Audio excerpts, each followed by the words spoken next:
Di tengah kesibukannya, Presiden Rusia Vladimir Putin menyempatkan waktu datang berkunjung di tempat pelatihan militer, tepatnya di wilayah Ryazan.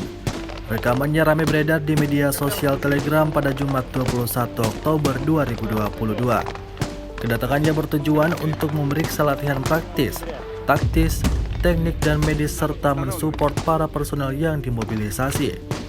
Didampingi Kepala Pertahanan Rusia Sergei Shoigu, Presiden Rusia bahkan mengambil beberapa saat untuk menguji akurasinya sendiri di lapangan tembak.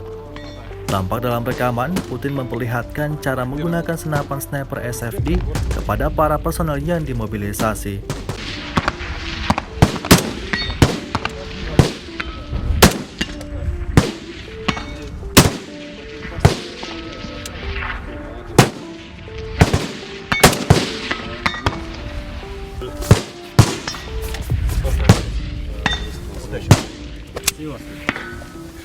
Rusia melaporkan secara total 324 pesawat Ukraina, 162 helikopter, dan 2.296 kendaraan udara tak berawak. 383 sistem rudal anti pesawat dieliminir sejak awal operasi khusus. Sementara itu dari kubu Kiev, Kementerian Pertahanan Ukraina melaporkan 370 tentara Rusia dieliminir dalam sehari terakhir.